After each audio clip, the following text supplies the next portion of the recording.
Olá a todos, eu sou a Cíntia, acadêmica do curso de Licenciatura em Educação Especial Inclusiva pela Universidade Estadual de Ponta Grossa. Eu sou da primeira turma, iniciamos o ano passado, em agosto do ano passado. Estou sendo vista do pescoço para cima, estou parda, tenho 1,60 de altura, tenho os cabelos e os olhos castanhos escuros, porém atualmente estou com meus cabelos loiros, de luzes. Estou usando um brinco em formato de asas de anjo. Estou usando uma blusa cinza e uma correntinha cinza também. Atrás de mim há uma parede clara, bege, com uma escrita, que é a escrita do Pai Nosso. Vou trabalhar aqui, apresentar o meu trabalho, que foi feita através dos jogos digitais como ferramenta de estimulação cognitiva e inclusão para os alunos autistas. Eu trabalhei esse tema baseado na minha sala de aula, também em outros lugares que eu já vinha, aqui selecionando, porque a gente vê a necessidade de estar sempre igual. Como a gente tem que admitir que eles têm todo esse acesso em casa, a jogos digitais, essas necessidades, por que não trazer isso para a sala de aula?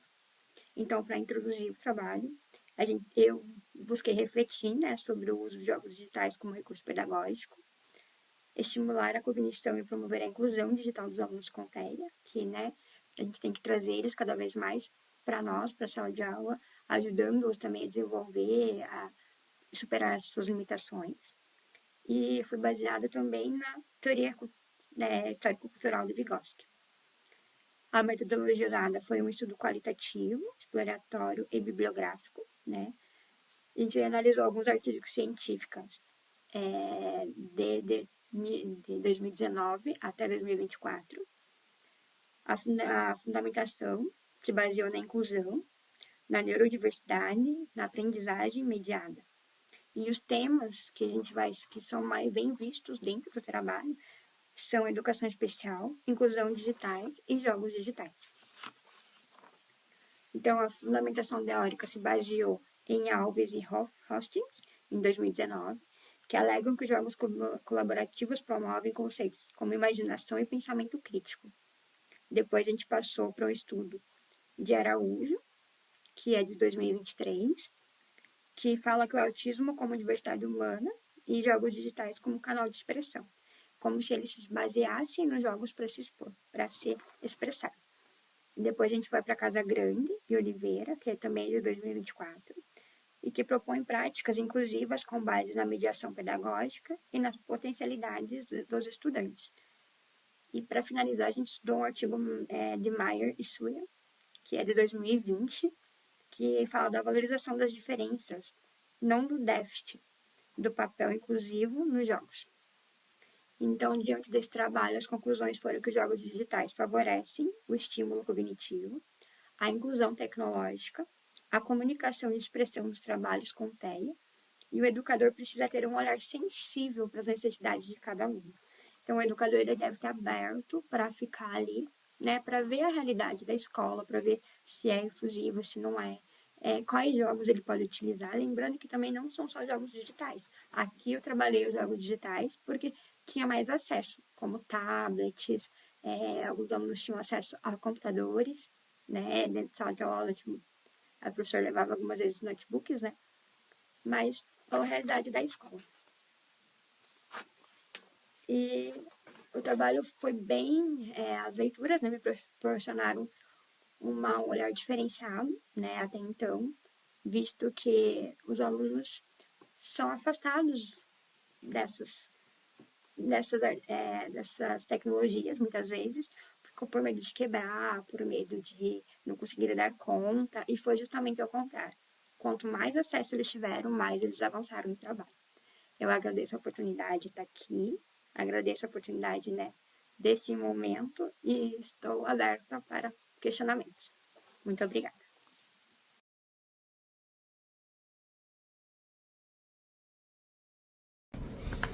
Olá, me chamo Valdecir Neves, sou mestrando do Profei do Programa de Mestrado Profissional em Educação Inclusiva, atuo como professor em sala de recursos multifuncionais e submetemos este trabalho no eixo Práticas Inclusivas na Educação Básica, cujo título do trabalho é Escuta Sensível e Humanizada, um recorte sobre a educação básica e inclusiva. O trabalho escrito juntamente com a professora Priscila Caseiro e foi uma experiência vivenciada na escola Amância Pantoja, no município de Belém, no estado do Pará. Vou fazer minha audiodescrição. Sou um homem branco, cabelos e olhos castanhos, uso óculos, sou calvo, estou de blusa preta, filmado dos ombros para cima e ao fundo a parede azul clara. A problemática levantada no estudo foi como promover a aprendizagem, o engajamento e o desenvolvimento de habilidades comunicativas, motoras e socioemocionais de um estudante com transtorno do espectro autista, nível 2 de suporte em contexto escolar, considerando suas especificidades, comportamentos imprevisíveis e dificuldades de atenção, organização e autonomia. O objetivo do trabalho é relatar a trajetória pedagógica de um estudante com TEA nível de suporte 2, atendido na sala de recursos multifuncionais, destacando as estratégias utilizadas, os recursos adaptados e os progressos alcançados no desenvolvimento da comunicação, da atenção, da coordenação e da autonomia. A relevância deste relato de experiência reside em demonstrar de forma concreta e sensível como práticas pedagógicas individualizadas, mediadas pela escuta ativa e planejamento centrado no estudante, podem promover avanços significativos no desenvolvimento de alunos com TEA. Ao destacar o papel da sala de recursos multifuncionais e do atendimento educacional especializado na construção de um percurso inclusivo, o estudo contribui também para a reflexão sobre a importância da colaboração entre a escola e a família, da valorização do PEI como ferramenta estratégica e da efetivação do direito à aprendizagem, à equidade, respeito e humanidade. O nível 2 de suporte ele é caracterizado por déficits significativos na comunicação verbal e não verbal, a presença de estereotipias, ecolalia, interação social reduzida e comportamentos que interferem em vários âmbitos do cotidiano e da vida do estudante.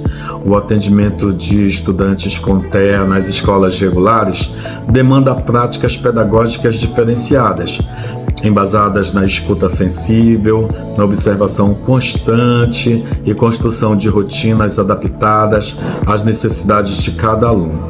A presença da sala de recursos multifuncionais e do AEE torna-se fundamental para garantir o acesso ao currículo, o respeito às singularidades e o desenvolvimento das potencialidades. Relatar essa experiência contribui para a reflexão sobre práticas inclusivas reais e possíveis na educação básica. E como considerações finais, a experiência apresentada evidencia que o trabalho realizado na sala de recursos multifuncionais, pautado na individualização do atendimento, no uso de recursos visuais, na constância da rotina e na escuta sensível, podem promover avanços significativos no desenvolvimento de estudantes com autismo. Os resultados alcançados vão além do aspecto acadêmico, abrangendo melhorias na comunicação, na autonomia e na interação social. Apesar dos desafios ainda presentes, o relato reafirma o potencial transformador das práticas pedagógicas inclusivas quando sustentadas por planejamento, vínculo com a família e compromisso com o direito de todos à aprendizagem. Obrigado por assistirem. Vídeos não são o meu forte, ainda bem que estamos num espaço inclusivo e eu espero que este relato ajude outras pessoas a acreditarem na educação inclusiva e no poder de uma escuta atenta e cuidadosa. Obrigado.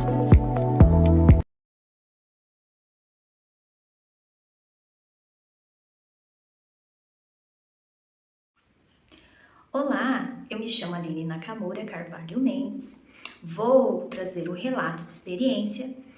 O nome das duas autoras é Aline Nakamura Carvalho Mendes, que sou eu, e Patrícia de Oliveira.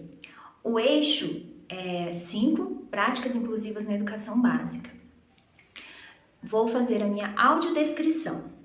Sou uma mulher branca, estou com uma maquiagem suave, batom cor-de-rosa, brincos em formato de coração pequeno, cabelo castanho comprido abaixo dos ombros, estou usando uma blusa de cor marrom e ao meu fundo tem uma parede branca. Estou em um ambiente bem iluminado. Fim da minha audiodescrição.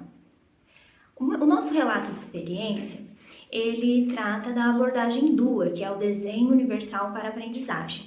O DUA, em seus princípios, diz que o currículo tem que ser flexível e acessível, de modo que todos os alunos consigam aprender igualmente.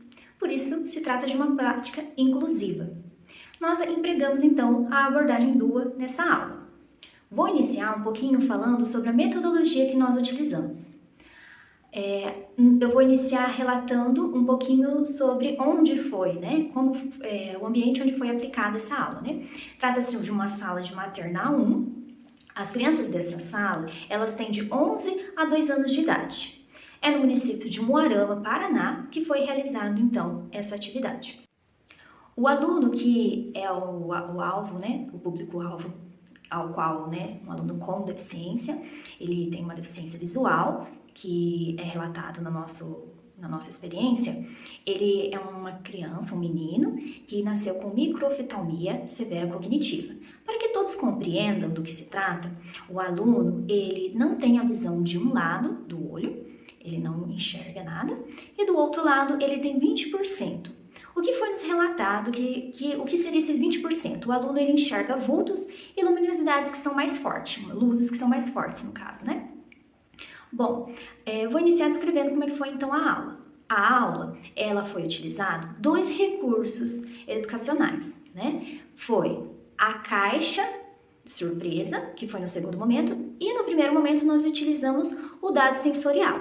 Eu vou colocar a fotinha dos dois aqui do lado para que vocês possam visualizar do que se trata esse recurso, como ele foi confeccionado. O dado sensorial, então, ele é um dado mesmo, né? Que em cada dos 6 lados desse dado contém uma textura diferente. Um lado áspero, um lado macio, um lado com bolhas de ar, né? Que teria essa outra textura, né? E cada um desses 6 lados com textura diferente para que possa ser passado a mão em todos os 6 lados e sentir essas 6 texturas diferentes. A caixa surpresa, ela é uma caixa encapada de EVA, escrito caixa surpresa na frente, em caixa alta, e em cima tem um buraco preto, ao qual dá para enfiar a mão, colocar a mão dentro e tirar um objeto que esteja guardado lá dentro. Esses são os 2 recursos que nós utilizamos. Como foi utilizado? Inicialmente, com o dado sensorial, realizamos primeiro uma leitura.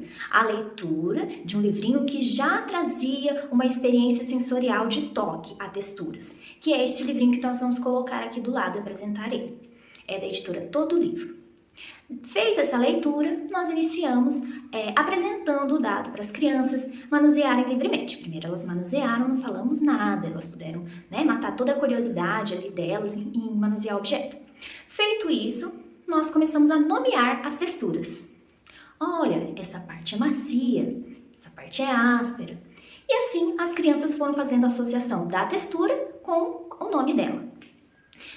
Terminado esse momento, passamos para o segundo momento da caixa surpresa. Na caixa surpresa, nós colocamos alguns objetos de textura diferente, ao qual nós chamávamos a criança e a criança tirava o objeto de dentro. E a criança que tivesse a oralidade já desenvolvida podia falar que sensação ela estava sentindo. Se era macio, se era áspero, se era um objeto que era mole ou era um objeto que era muito duro. Então ela poderia usar da sua fala para descrever. As que não tinham a oralidade desenvolvida, visto que são crianças de níveis diferentes, idades diferentes, elas eram incentivadas por nós, professoras, por meio da fala. Olha, é macio, né? É áspero. E desta forma nós realizamos o segundo momento da nossa aula, da nossa atividade. Foi muito gratificante realizar essa atividade porque nós observamos o resultado depois. Alguns dias após termos aplicado a atividade, observamos que algumas crianças já estavam nomeando as texturas, né? Pegava um ursinho de pelúcia, apertava e falava macio, fofinho. Então, observamos assim que foi desenvolvido um novo conhecimento a partir da atividade. E o que foi mais legal é que a atividade foi pensada de um modo a atender a todos na sala de aula. Não precisou se fazer adaptações para o aluno que tinha, né, que tem deficiência visual, né? Ele participou da aula junto com todo mundo, né, sem nenhuma adaptação para ele, no caso, né? E isso que nós procuramos fazer abordando a abordagem do DUA na atividade. E ficamos assim muito felizes, né, de poder estar participando agora aqui e trazer esse relato de experiência, que com certeza iremos continuar, porque essa atividade, né, teve esses 2 momentos, mas terão outros momentos e que, quem sabe, futuramente podemos estar assim compartilhando novamente. Obrigada!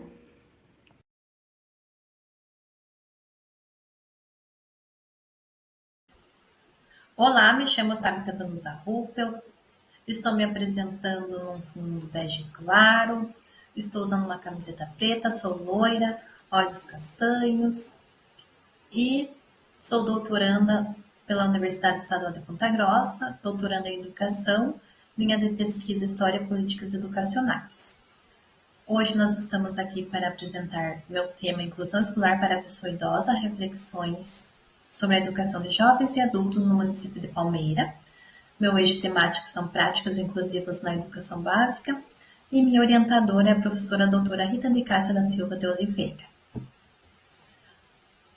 O meu estudo ele vem destacar a importância da inclusão escolar dos idosos por meio da educação de jovens e adultos a eixo, reconhecendo os desafios que eles têm enfrentado com a baixa escolaridade, as dificuldades socioeconômicas, os preconceitos sociais e a criação de uma comissão intersetorial, ela vem buscando e planejando essas ações no nosso município, promovendo o acesso, permanência e inclusão social dos idosos na educação.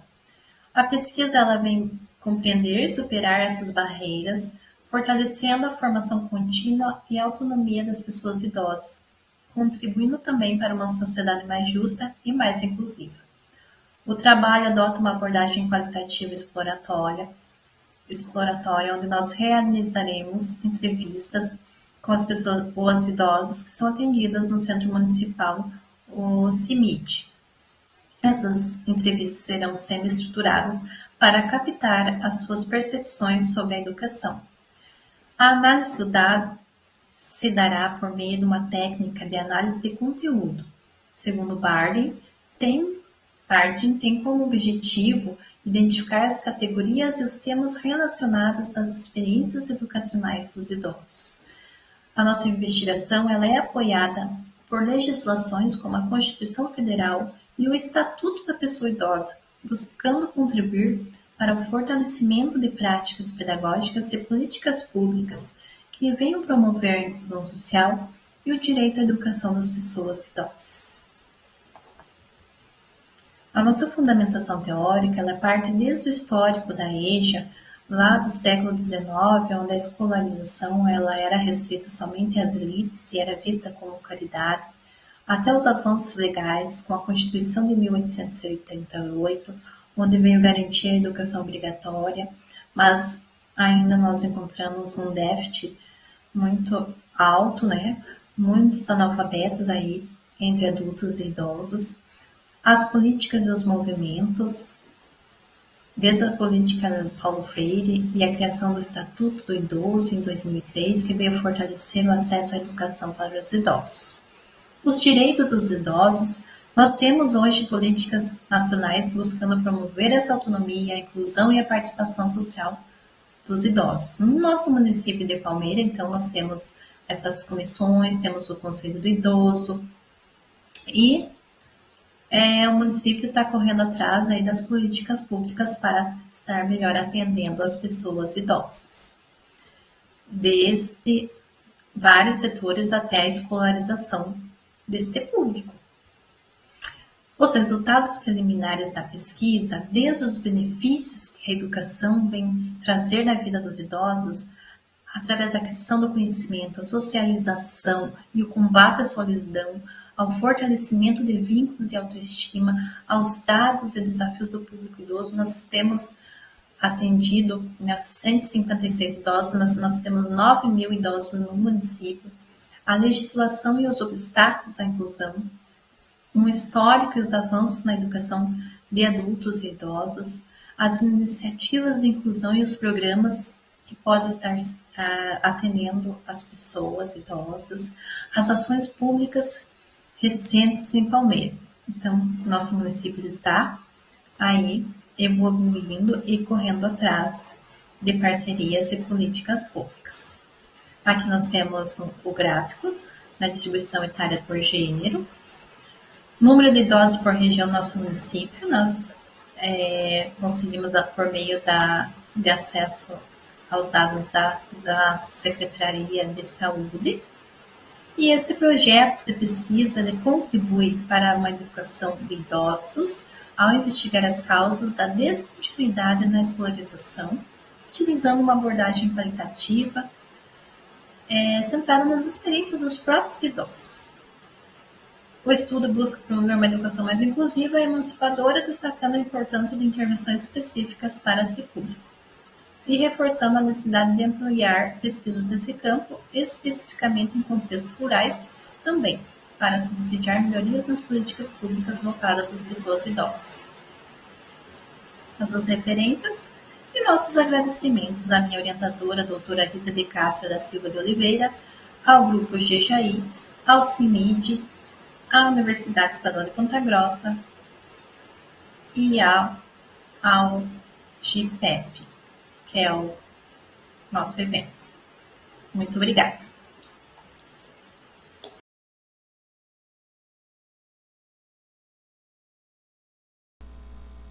Olá, espero que esteja bem.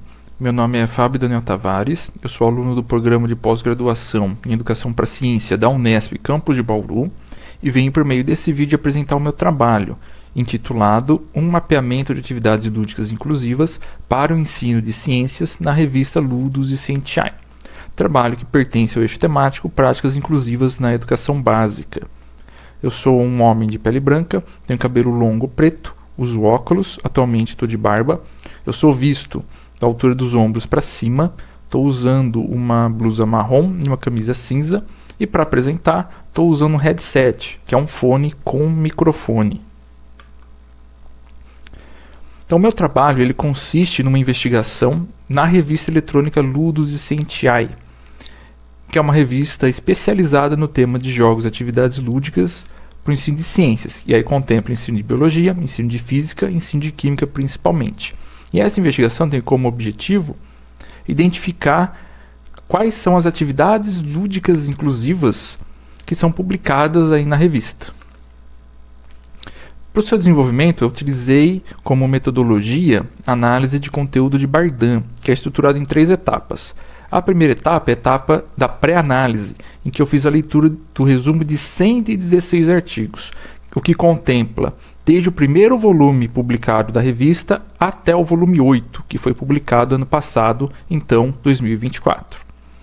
Nessa leitura inicial, a gente faz a seleção dos trabalhos que têm coerência com o nosso objetivo de pesquisa, no meu caso, identificar atividades lúdicas inclusivas.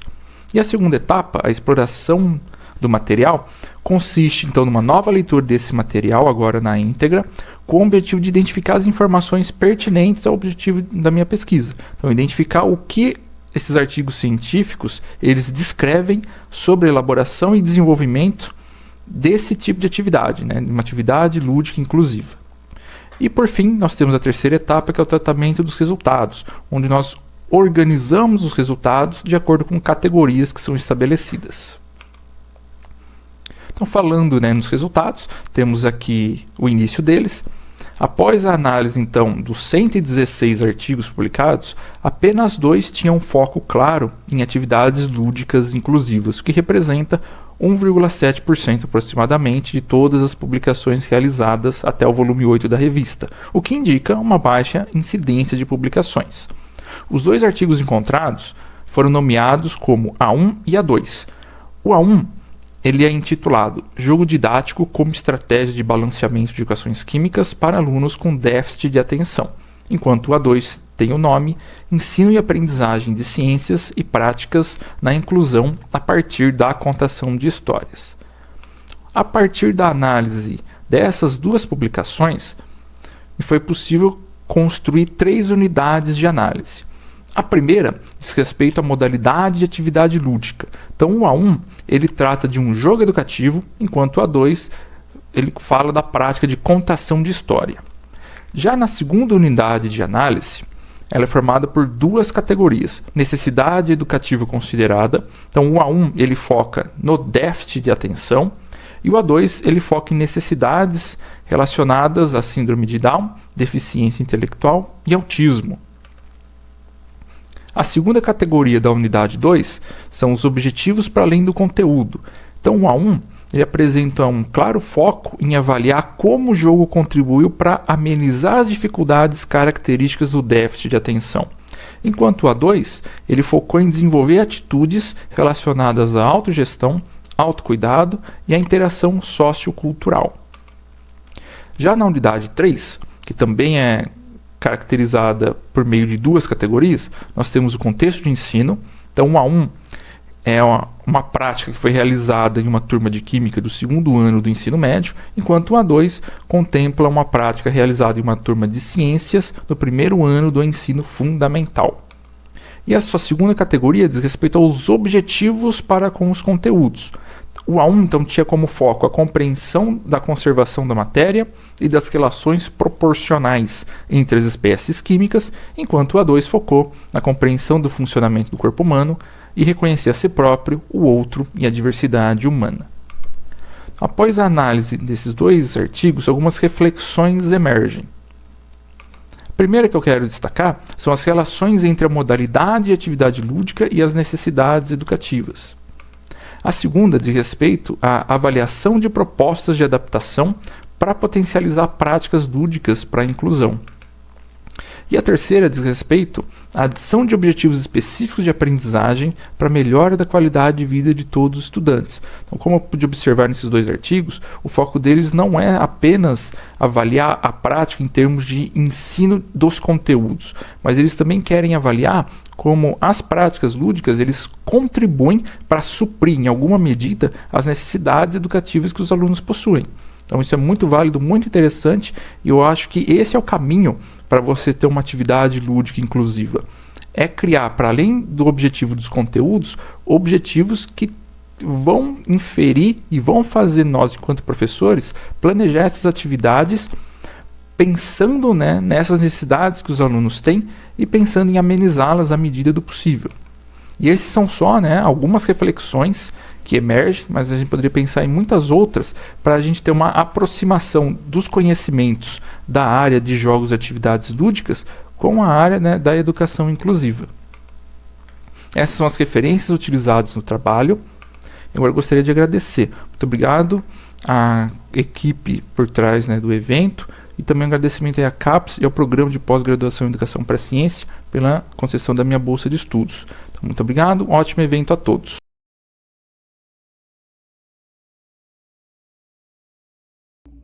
Olá, sou Bruna Ribeiro Gomes, discente de mestrado profissional em Educação Inclusiva pela Universidade Federal do Sul e Sudeste do Pará.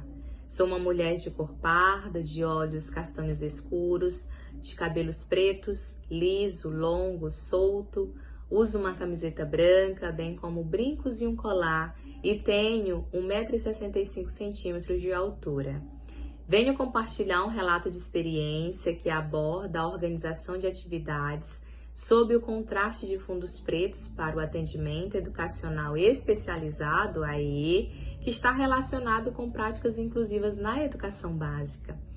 Este relato de experiência enquanto docente confirma a fundamental importância desse atendimento para a inclusão, bem como pleno desenvolvimento de estudantes com deficiências, transtornos globais do desenvolvimento, altas habilidades e superdotação no ambiente escolar. Partindo disso, vale ressaltar a Lei de Diretriz e Base da Educação Nacional, que reitera, que reafirma o seu principal objetivo, que é complementar ou suplementar a educação deste público no ensino comum, favorecendo a sua acessibilidade, participação, engajamento e também a aprendizagem, como a permanência ainda. Este relato de experiência demonstrou que um planejamento intencional que considera as necessidades e potencialidades dos estudantes é capaz de desenvolver a sua autonomia e também a aprendizagem, fazendo uso de recursos, estratégias e tecnologias assistivas que incentivem as suas potencialidades e favoreçam também a sua independência e autoestima. Este relato de experiência ocorreu no município de Floresta do Araguaia, no estado do Pará, contendo como participante ativo em uma escola da rede pública um estudante de 8 anos de idade, que gosta de música, de manipular texturas moles, bem como de culinária. É diagnosticado com transtorno no espectro do autismo, está com linguagem funcional também prejudicada e sem deficiência intelectual. Este estudante recebeu 2 propostas de atividades, uma com o objetivo de estimular uma maior concentração, aumento de vocabulário e principalmente percepção visual através do emparelhamento das vogais, que tinham as mesmas cores, os mesmos tamanhos e a mesma textura. A segunda atividade, com o objetivo de estimular a sua apreensão do lápis, bem como também a sua coordenação olho-mão, contava com um lápis com engrossador, pranchas vazadas de formatos diferentes, bem como cores. Ambas as atividades eram apresentadas sob o fundo preto e deveriam ser realizadas por no mínimo 3 vezes consecutivas em ordens diferentes.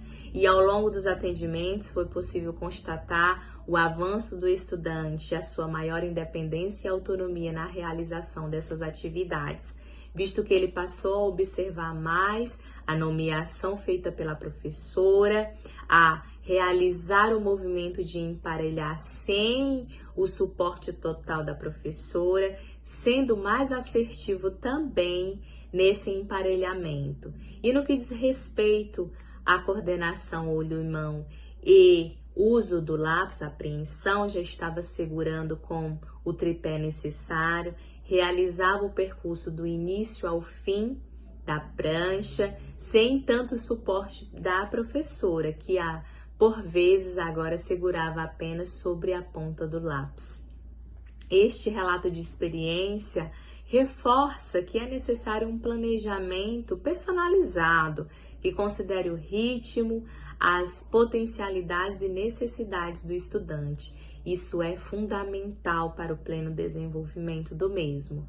E assim vale ressaltar o que diz Filho e Galvão sobre as tecnologias assistivas, que elas, além de favorecerem a comunicação e a mobilidade, possibilitam a aprendizagem dentro da escola. Mas é preciso considerar ainda o que diz Montouan a respeito da inclusão, de que ela não acontece pelo simples fato de esse estudante estar presente naquele espaço, mas de que ele precisa e será considerada inclusão quando ele participar ativamente do processo de ensino e aprendizagem. Ou seja, é necessário oferecer oportunidades com equidade, que sejam significativas para o estudante, pautadas na qualidade, objetivando o pleno desenvolvimento. Assim, constata-se que este relato de experiência comprova o comprometimento desta professora, bem como daquela unidade escolar, com uma educação com igualdade de condições e que é inclusiva.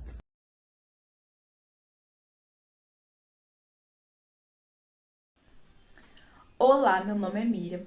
Hoje vou apresentar um trabalho intitulado Atitudes Sociais e Inclusão na Educação Infantil. Antes disso, vou fazer a minha audiodescrição.